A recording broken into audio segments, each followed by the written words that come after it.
మనం ఏదైనా ప్రాపర్టీ కొంటాం. మనం ఏదైనా ప్రాపర్టీ కొనేటప్పుడు ఆ ప్రాపర్టీని రిజిస్ట్రేషన్ ఎందుకు చేసుకోవాలి అసలు? స్టాంప్ డ్యూటీ కట్టాలి గవర్నమెంట్‌కి. ఆ స్టాంప్ డ్యూటీ కట్టి రిజిస్ట్రేషన్ చేసుకోకపోతే అసలు ఏం జరుగుతుంది? స్టాంప్ డ్యూటీ కట్టకుండా, రిజిస్ట్రేషన్ చేసుకోకుండా మనం ప్రాపర్టీని అసలు కొనొచ్చా? కొంటే నిజంగా ఆ ప్రాపర్టీ మనదవుతుందా? ఈ విషయాలను ఈ వీడియోలో తెలుసుకుందాం. మనకి ఏదైనా ప్రాపర్టీ కొనేటప్పుడు తప్పనిసరిగా దాన్ని అసలు ఎందుకు రిజిస్ట్రేషన్ చేసుకోవాలి?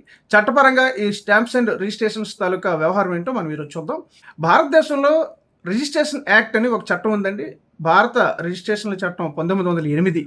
దాని ప్రకారం మనం ఏదైనా ఒక ప్రాపర్టీ అంటే అది అగ్రికల్చర్ ల్యాండ్ కానివ్వండి, ఓపెన్ ప్లాట్ కానివ్వండి, లేదా ఏదైనా కన్స్ట్రక్టెడ్ ఫ్లాట్ కానివ్వండి, ఆ ఇండివిజువల్ హౌస్ అవనివ్వండి, ఏదైనా ప్రాపర్టీ కొనుక్కునేటప్పుడు అది తప్పనిసరిగా ఈ స్టాంప్స్ చట్టం ప్రకారం, ఈ రిజిస్ట్రేషన్ చట్టం ఏదైతే 1908 ప్రకారం దాన్ని మనం రిజిస్ట్రేషన్ చేసుకోవాలి. అలా చేసుకోకపోతే ఏం జరుగుతుందో మనం చూద్దాం. స్టాంప్స్ రిజిస్ట్రేషన్ యాక్ట్ 1908 సెక్షన్ 17 ప్రకారం ఏదైనా మనం ప్రాపర్టీ కొనుక్కునేటప్పుడు దాన్ని సేల్ డీడ్గా అంటే క్రయం కొనుక్కునేటట్టుగా ఒక క్రయ దస్తావేజ్ చేసుకోవాల్సిన అవసరం ఉంది. దానికి గవర్నమెంట్కి మనం కట్టేటటువంటి దాన్ని స్టాంప్ డ్యూటీ అంటాం. అంటే అఫీషియల్గా మనం కొనుక్కున్న ప్రాపర్టీకి ట్యాక్స్ పే చేస్తాం గవర్నమెంట్కి. దాన్ని మనం స్టాంప్ డ్యూటీ అని చెప్పి పిలుస్తాం. ఒకవేళ అలా స్టాంప్ డ్యూటీ పే చేయకుండా, రిజిస్ట్రేషన్ చేసుకోకుండా ఏదైనా ప్రాపర్టీని మనం కొనుక్కుంటే అది చట్టబద్ధంగా ఆ ప్రాపర్టీ దాని టైటిల్ మన పేరున మారదు. అలాగే కోర్టులో రేపు పొద్దున్న ఏదైనా ఈ ప్రాపర్టీ నాది అని చెప్పాలంటే దానికి ఇది సాక్ష్యంగా తీసుకోబడదు. అలాగే రేపు ఇల్లీగల్గా దాన్ని ఎవరైనా ఆక్యుపై చేసినా రేపు మనం దాన్ని చట్టపరంగా పొందాలన్నా మన దగ్గర సేల్ డీడ్ కానీ లేదా రిజిస్టర్డ్ డాక్యుమెంట్ లేకపోతే అది చెల్లదు. అలాగే దాన్ని ఎవరైనా అన్యాక్రాంతం చేసుకోవటం కానీ, ఇల్లీగల్గా ఇంకొకరికి అమ్మేసినా కానీ మనం ఏమీ చేయలేము.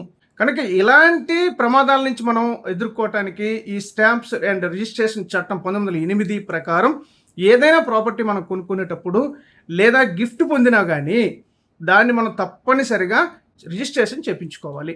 చాలామంది ఈ మధ్యకాలంలో స్టాంప్ డ్యూటీ ఎక్కువైపోయింది, అసలు రిజిస్ట్రేషన్ వాల్యూ చాలా ఎక్కువ పెంచేసింది గవర్నమెంట్. ఈ మధ్య చూసుకుంటే ప్రాపర్టీస్ వాల్యూ ఎక్కువ పెంచేసింది. దానివల్ల స్టాంప్ డ్యూటీస్ చాలా ఎక్కువ పెరిగిపోయినాయి. కనుక ప్రాపర్టీ ఏదైనా కొనాలన్నా రిజిస్ట్రేషన్ చేసుకోవడానికి భయపడతా ఉన్నారు. దీనికి ఇన్స్టెంట్గా కొంచెం స్టాంప్ డ్యూటీ తగ్గించడం కోసం జీపీఎల్ చేపించేసుకోవటం అని, లేదా ఒక సేల్ అగ్రిమెంట్ 1%, 2% మీద డెవలప్మెంట్ అగ్రిమెంట్ లాంటివి చేసుకోవటం కానీ ఇలాంటివి చేస్తూ ఉన్నారు. అయితే ఇలాంటివి అయితే ఎట్టి పరిస్థితుల్లో సేఫ్ కాదండి. దయచేసి అవి అలాంటివి ఏదైనా చేసుకుంటే తప్పనిసరిగా మీరు ఒక లీగల్ అడ్వైజర్ని సంప్రదించినాకనే చేయండి.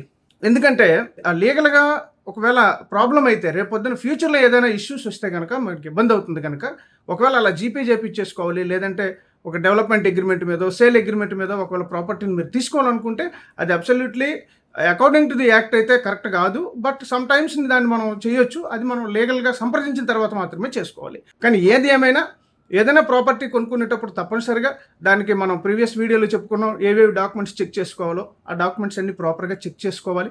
అలాగే రిజిస్ట్రేషన్ చాలా తప్పనిసరిగా చేసుకోవాలి. రిజిస్ట్రేషన్ లేకపోతే ఫ్యూచర్లో ఏదైనా కాన్సిక్వెన్సెస్ వస్తే మనకి చాలా ఇబ్బంది అవుతుంది. కనుక చేసుకోవాలి. అలాగే మనకి నాన్ జ్యుడిషియరీ స్టాంప్స్ మనం కొంటూ ఉంటాం. 10 రూపాయలు, 20 రూపాయలు, 50 రూపాయలు, 100 రూపాయలు ఇట్లా స్టాంప్స్ ఉంటాయి కదండి.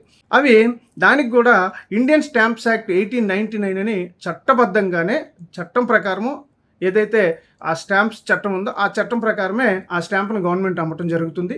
అలాగే అవి కొనుక్కునేటప్పుడు స్టాంపు వెండర్స్ అని ఉంటారు చాలామంది. అంటే ఆ స్టాంపులు అమ్మటానికి గవర్నమెంట్ కొంతమందికి పర్మిషన్ ఇస్తుంది. అలాంటి వాళ్ళ దగ్గర మాత్రమే కొనాలి.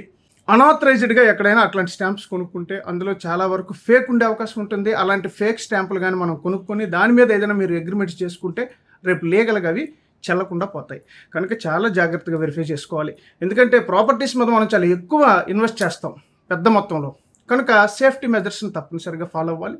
అలాగే రిజిస్ట్రేషన్ చట్టంలో కూడా డాక్యుమెంట్స్ వెరిఫికేషన్ కానివ్వండి, లేకపోతే ఇట్లాంటివన్నీ కూడా క్షుణ్ణంగా పరిశీలన చేసినాక రిజిస్ట్రేషన్ అయితే తప్పనిసరిగా చేసుకోవాలి.